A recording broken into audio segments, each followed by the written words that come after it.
share what I like about Scratch. Before I do anything else, let me take about a minute to show you all the different kinds of programs you can create with Scratch.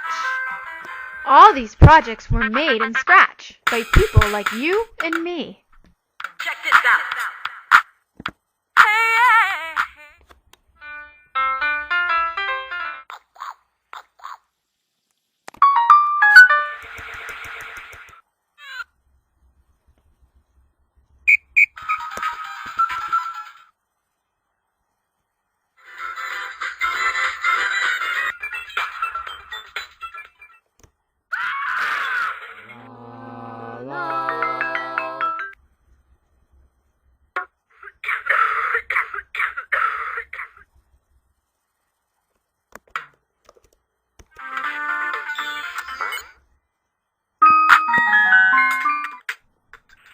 So that's what some of the Scratch projects look like.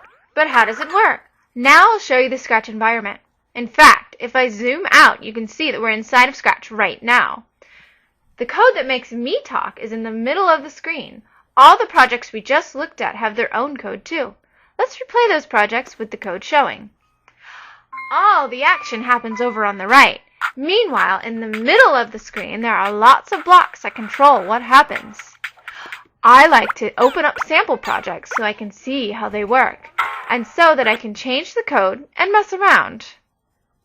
I like this breakdance project. Let me start it up by clicking the green flag. Every character and object in Scratch is called a sprite, and every sprite has its own code telling it what to do. When I double-click a sprite, its code appears in the middle. I'm going to change the code that runs the boombox. I'm just going to go through while it's running and change which drums are being played in the drop-down menu. I don't always know what will happen, but I just try it and see.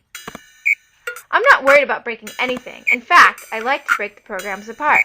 I can even break the blocks apart while they're running to mess up the programs and see what happens. That's one way I get started, but another way I get started is to start from a blank screen. Here's how Scratch looks when you first open it up. The first thing I learned in Scratch was to drag the blocks out and double-click them. This one says move, and when I double-click it, the cat moves. If I want to make some music, I go into the sounds category. I'll get a drum block out so that I can make a fat beat. From the drop-down menu, I pick any drum I want. The other important thing besides clicking on the blocks is that I can also snap the blocks together, like this. To make a stack of blocks, say I want to make the cat dance back and forth. I'll just copy the blocks I have and then make a quick change. When I'm not sure what to do next, I just experiment around and think. I think that instead of moving forward 10 steps in this block, I'll move backwards 10 steps by throwing in a negative sign.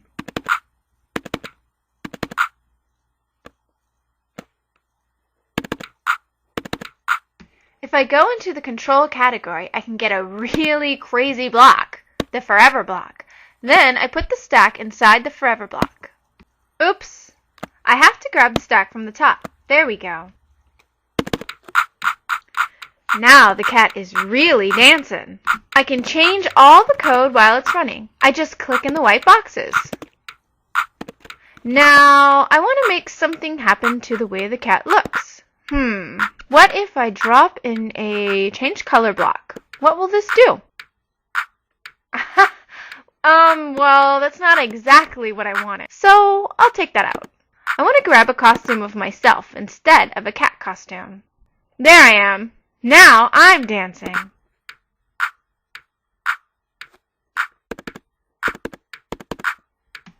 I'm glad I got to show you how I like to scratch.